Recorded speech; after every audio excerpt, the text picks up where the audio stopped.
نے عطا کیا، اس لائق بنایا ہے کہ آپ یہ پیسہ خرچ کریں عزاداری۔ ہر قسم کس کو یہ بھی منظور بھی نہیں ہوتا ہے کہ کوئی مجلس حسین میں پیسہ خرچ کرے۔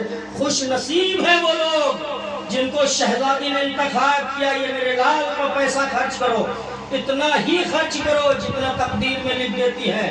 اب کوئی کتنا بھی کرے، ہر کس و ناقص کا پیسہ بھی قبول نہیں ہوتا۔ آپ یہ سوچے کہ جس کا میرے آقا کو منظور ہوگا اسی کا پیسہ وہی مجلس حسین پر خرچ کرے گا۔ اور یہ حدیث یہ بھی ہے، چھٹے امام فرماتے ہیں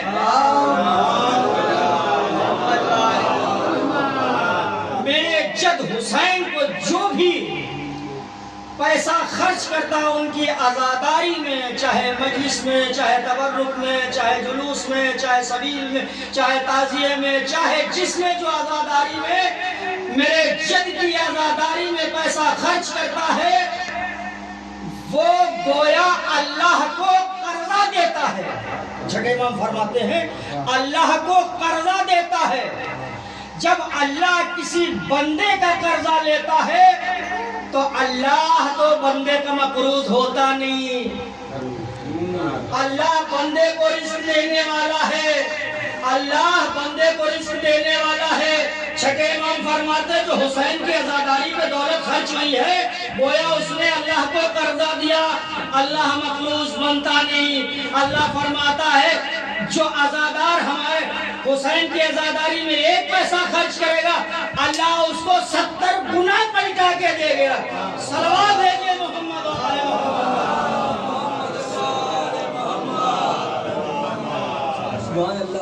یہ عزاداری ہے، سمجھے کہ عزاداری ہماری بدولت ہے، ہم کرتے ہیں، ہمارا تعزیہ، ہمارا جلوس، ہم اور آپ کی حقیقت کیا ہے؟ ہم تو یہی دعا کرتے ہیں، ہم جو پیسہ خرچ کرتے ہیں مولا میرا پیسہ قبول کر لیجئے۔ اور آپ کا مرتبہ معلوم ہے۔ دوسری چیز یہ بھی میں آپ کو بتاؤں، جیسے آج ہر انسان اپنے گھر میں یہ کہتا ہے، اعلان کرتا ہے کہ فلاں صاحب کے ہاں فلاں، جب کوئی اپنے گھر کا اعلان کرتا ہے کہ بھائی میرے غریب خانے پر مجلس عزا برپا ہے لہذا آپ تشریف لائیں۔ جب کوئی دوسرا اعلان کرتا ہے کہ فلاں صاحب کے دولت قدے پر مجلس ہے یا ماتم ہے آپ تشریف لائیے۔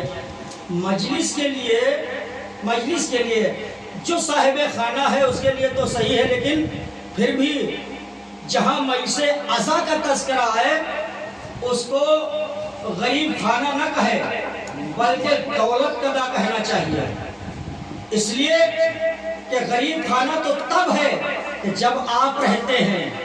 توجہ نہیں دی، وہاں تک نہیں پہنچے آپ کے ذہن۔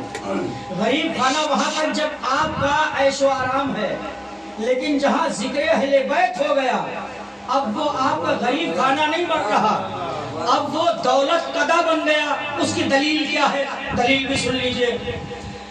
آپ کے یہاں ایسے فرشتے نہیں آتے، آپ جب ایسے آرام کرتے ہیں، گھر میں رہتے ہیں، رہائش کرتے ہیں، آپ یہاں ایسے فرشتے نہیں آتے، لیکن جیسے ہی آپ نے مجلس حسین برپا کی آسمان پر فرشتے اللہ سے، وہ فرشتے جو عبادت الہی میں مصروف ہیں، وہ کہتے ہیں پروردگار مجھے اجازت دے دے، کاہے کے لیے؟ زمین کے اوپر تیرے حسین کی مجلس برپا ہے، میں جاؤں اللہ کی عبادت چھوڑ کر کے زمین پہ مجلس عزا میں آتے ہیں۔ کون آتے ہیں؟ زمین پہ آتے ہیں، فرشتے آتے ہیں، ملک آتے ہیں۔ وہاں کیا ہو رہا ہے؟ وہاں عبادت پروردگار ہو رہی ہے۔ عبادت کو چھوڑ کے حسین کی عبادت میں صلوات بھیجے محمد و آل محمد۔ اب جو عرش والے فرش پہ آ جائیں تو وہ غریب خانہ کہاں رہا، وہ دولت قدہ ہو گیا۔ جس کے قدموں نے، عزاداروں کے قدموں نے، فرشتے کے قدموں نے غریب خانے سے دولت قدہ بنا دیا۔ جب عرش سے فرشتے چلتے ہیں، جاتے ہیں، جو خدا پوچھتا ہے کہاں جا رہے ہو، کہاں جا رہے ہو؟ حسین کی مجلس میں۔ حسین کی مجلس میں جا رہے ہو، کیوں جا رہے ہو؟ حسین کی مجلس وہاں بھی ہوتی ہے کا پروردگار، فرشتے کیا کہتے ہیں؟ پروردگار، جو آج تک عرش پہ ہو رہا تھا آج فرش پہ ہو رہا۔ صلوات بھیجئے محمد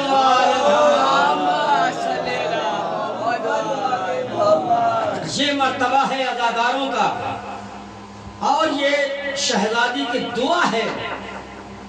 جب پیغمبر اسلام نے مصائب کربلا بیان فرمائے تھے اور اس وقت شہزادی نے سوال کیا تھا، بابا جب واقع کربلا ہوگا تو اس وقت کون ہوگا؟ میں ہوں گی، علی ہوں گے، آپ ہوں گے، حسن ہوں گے؟ پیغمبر اسلام فرماتے ہیں کہ نہیں، صرف حسین ہوگا۔ کہ جب واقع کربلا ہوگا اور میرا لال شہید ہو جائے گا تو میرے لال پر روئے گا کون؟ یہی فاطمہ زہرا سلام اللہ علیہ نے فرمایا تھا، تمنا کی تھی بابا سے، میرے لال پر روئے گا کون؟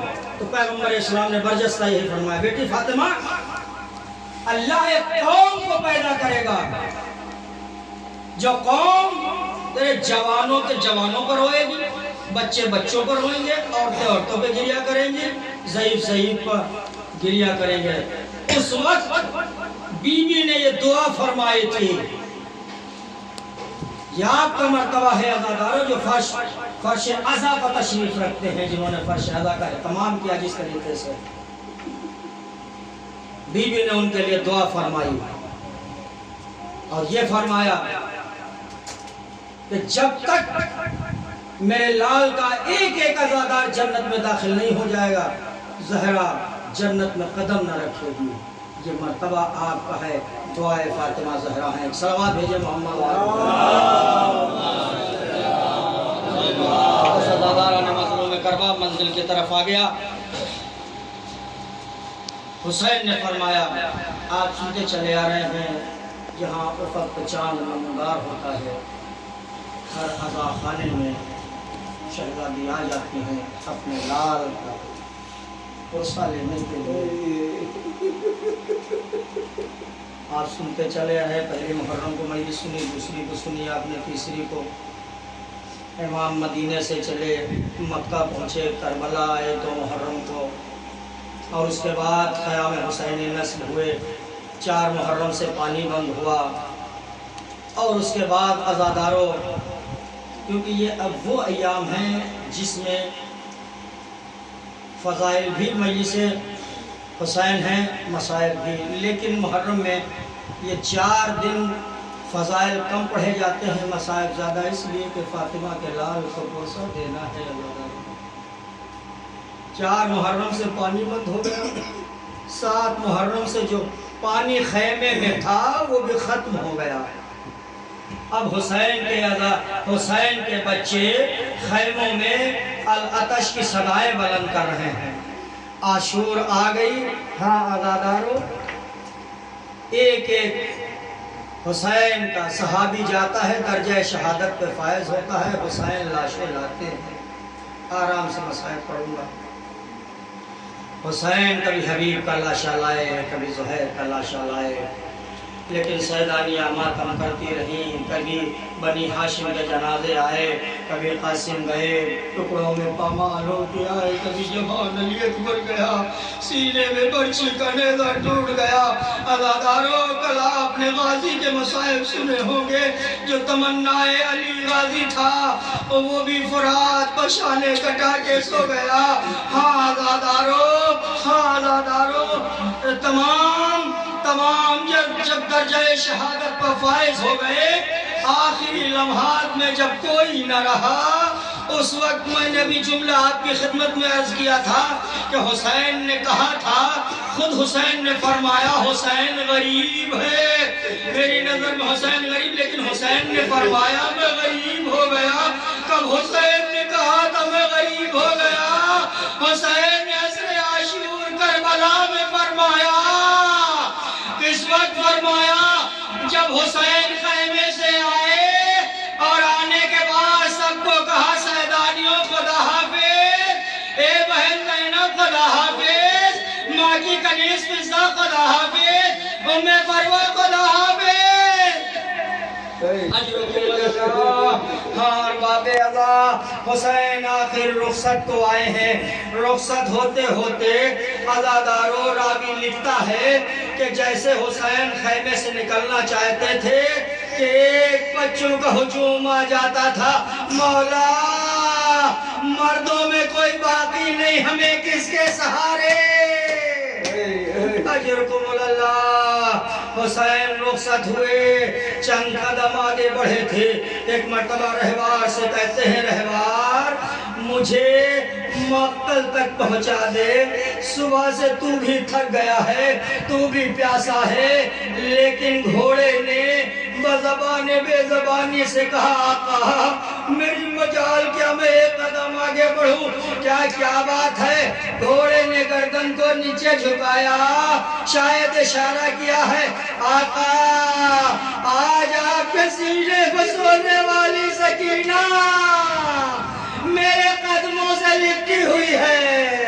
اجرکم اللہ. خدا آپ کو کسی غم میں نہ رلائے سوائے غم مظلوم کربلا کے. ہاں عزادارو حسین گھوڑے سے نیچے آئے اور نیچے آنے کے بعد جناب سکینہ کو سینے سے لگایا اور کہا بیٹی تم تو میرے اپنے بابا کو اجازت دے چکی ہو، اب کس لیے آئی ہو؟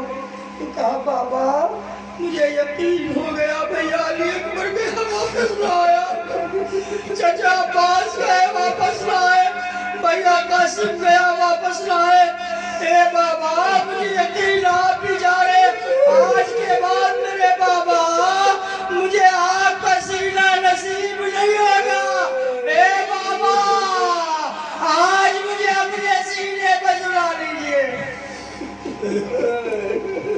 اجرکم اللہ. خدا کو کسی غم میں نہ رلائے.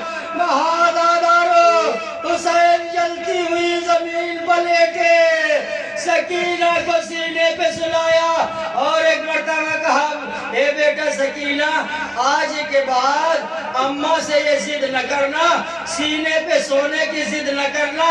آج کے بعد طریقہ بدل جائے گا. کہا بابا کیا طریقہ؟ آج کے بعد جو تمہارا بھیا اصغر ہے وہ ماں کے پاس سوتا تھا، آج سے میرے سینے پر سوئے گا اور تم اماں کے سینے پر. اجرکم اللہ. جزاک اللہ. آپ خدا آپ کی آوازوں پر رحمت نازل کرے. ہاں عزادارو فاطمہ زہرا رومال اپنا لے کے آ گئی ہیں.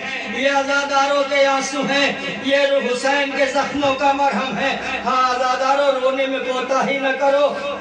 ہاں عزادارو میں ایک مرتبہ سینے پہ سلایا اور سکینہ کو رخصت کیا اور رخصت کرنے کے بعد ایک مرتبہ کہا سکینہ کوئی تمنا ہو تو بتا دو. ایک مرتبہ جناب سکینہ نے کہا بابا بہت پیاس لگ رہی ہے، چچا بھی پانی نہ لائے، آپ بھی جا رہے ہیں لیکن پتہ نہیں کب مجھے پانی ملے گا. کہا اچھا پانی چاہتی ہو؟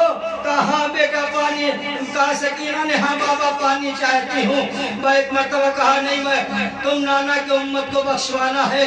ایک مرتبہ اشارہ کیا، کوزہ لے کے آئیں، پانی آ گیا. کہا پینا چاہتی ہو تو پی لو، لیکن ایک بات سکینہ یاد کر لو، ایک بات یاد رکھو، ارے پانی پیو گی یا نانا کی امت کا خیال. یہ حسین کے گھر کے بچے تھے، آواز دی بابا پانی نہیں پیو گی، نانا کی امت کو بخشواؤں گی. ہاں عزادارو وہ ایک مرتبہ حسین چلے، سکینہ کو رخصت کر دیا. سکینہ خیمے میں پتہ نہیں پہنچی کہ نہیں پہنچی. حسین نے میدان میں آ کے آواز دی حل من ناصر ینصرنا حل من مغیث یغیثنا. ہے کوئی میری جو مدد کرے. یہ کہنے کے بعد کیا دیکھا؟ حسین نے خیمے سے شور فغاں بلند ہو گئے، گریہ اور بکا کی آوازیں آنے لگی. حسین پلٹ کے خیمے کے دروازے پہ آئے. معلوم ہوا آپ کی آواز استغاثہ کو سن کر علی اصغر نے اپنے کو جھولے سے گرا دیا. لاؤ علی اصغر کو مجھے دے دو. المختصر حسین میدان میں علی اصغر کو لے کے آئے اور تمام باتیں کہی. ہاتھوں پہ اٹھا کے کہا اس بچے کو پانی پلا دو، لیکن ظالموں نے پانی نہ دیا. حسین نے کہا بیٹا تم بھی امامت کے قمر ہو، امامت کے چاند ہو آخری حجت تمام کر دو۔ علی اصغر نے ہونٹوں پہ زبان کو پھرایا، بازادارو غضب یہ ہو گیا کہ کیا ان ظالموں میں کوئی صاحب اولاد نہ تھے؟ ہاں صاحب اولاد کے منہ پھیر کے رونے لگے، لیکن دولت نے اندھا کر دیا۔ ہاں بازادارو المختصر ہرملا نے تیر کو چلے کمان میں جوڑا، اور کمان میں جوڑنے کے بعد تیر ہرملا سے علی اصغر کا گلا چھدا۔ بازادارو مختصر مسائل چھوڑتے ہوئے ایک 5 منٹ کی زحمت ہے، مصائبوں کی طرف آپ کو لے جانا چاہتا ہوں، ایک روایت کی طرف۔ بازادارو حسین کے ہاتھوں پہ ننھا لاشا ہے، تصور کیجئے حسین کے ہاتھوں پہ ننھا لاشا ہے۔ ماں سے کیا کہہ کے آئے ہیں؟ رباب لاؤ علی اصغر کو مجھے دے دو، میں پانی پلا کے لے کے آتا ہوں۔ لیکن جب حسین نے یہ تصور کیا ماں سے وعدہ پانی پلا کے لایا ہوں، لیکن جب یہ ماں دیکھے گی تو کلیجے ٹکڑے ٹکڑے ہو جائے گا۔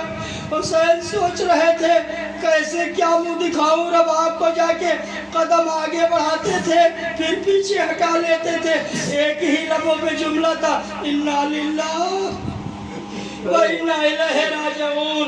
رضن بقضاہی و تسلیما لِأَمرہ۔ ایک مرتبہ اس آیت نے اس جملے حسین کو ہمت دلائے، حسین آگے بڑھو درے خیمہ پہ، یہ بچہ اکبر کے کلیجے میں سینہ لگنے سے تو بڑا نہیں ہے۔ حسین آگے بڑھے، آواز دی رباب اپنے بچے کو لے جاؤ۔ رباب سے پہلے ماں سے پہلے سکینہ آ گئی ہوگی، یہ سوچ کے آئی بابا علی اصغر کو پانی پلا لائے میں پیسے۔ اور بابے اللہ ماں نے جب اصغر کو دیکھا ہوگا کلیجے ٹکڑے ٹکڑے ہو گئے ہوں گے، اور یہ آواز دی یا بنیا امثلک ینہر، کیا تیرے جیسے بچے بھی نہیں کیا جاتے؟ وہ دو جملے اور سن لیجئے ختم ہے۔ ہاں بادارو یہ جملہ رباب نے کہا، رباب کو غش آ گیا۔ کبھی رباب غش کے عالم میں ادھر ہیں، زینب غش کے عالم میں ادھر ہیں، رقیہ غش کے عالم میں ادھر ہے، سکینہ رو رہی ہیں، لیکن حسین نے سوچا غش نے فاقہ ہوا تو میں کیا جواب دوں گا۔ حسین پشت خیمہ کے پہ گئے، ذوالفقار سے قبر بنائی، علی اصغر کو دفن کر دیا، آ کے خیمے کے پاس کھڑے ہوئے، اور آنے کے بعد ایک مرتبہ اتنے میں جیسے ہی آ کے کھڑے ہوئے تھے کہ کسی آنے والے نے حسین کو سلام کہا، حسین کو سلام کہا۔ ایک مرتبہ حسین نے تعجب سے دیکھا، آج تک میں دیکھ رہا ہوں صبح سے لے کر کوئی حسین کو سلام کرنے والا نہیں ہے، لیکن کون ہے بھائی؟ تو نے مجھے عالم غربت میں سلام کیا ہے۔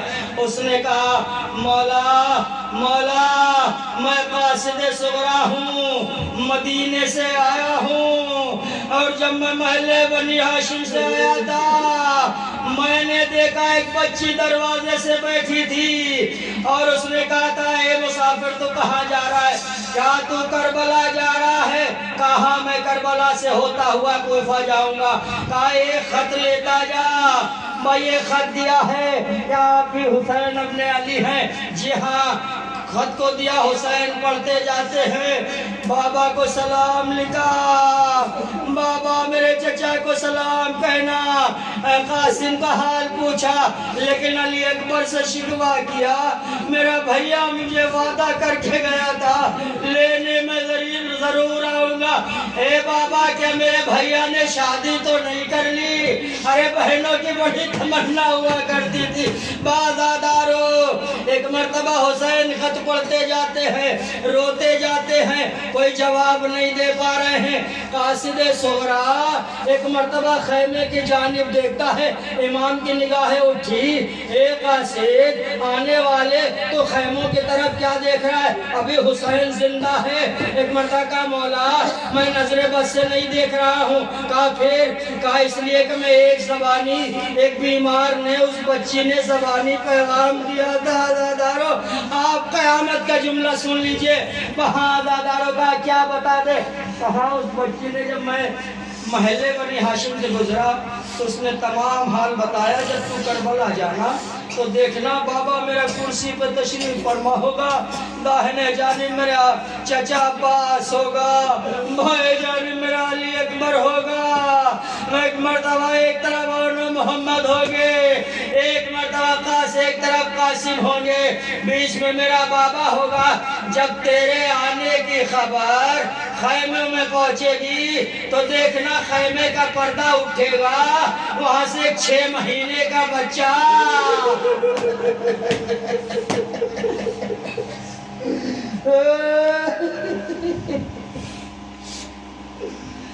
6 مہینے کا بچہ ارے گھٹنیوں چل کے آئے گا، ارے ایک قاصد میری طرف سے اس بچے کو گود میں لینا، پیار کر دینا۔ اے مولا میں یہی دیکھ رہا ہوں، ارے کوئی بچہ نہیں آیا، حسین نے سر کو پیٹا، اے قاصد صغرا تجھے آنے میں دیر کر دی، ارے میں اسی بچے کی ابھی قبر بنا کے آ رہا ہوں۔ اے قاصد اس اکبر بھی شہید ہو گئے، عباس بھی شہید ہو گئے، اصغر کو میں ابھی دفن کر کے آ رہا ہوں۔ وَسَيَعْلَمُونَ الَّذِينَ ظَلَمُوا أَيَّ مُنقَلَبٍ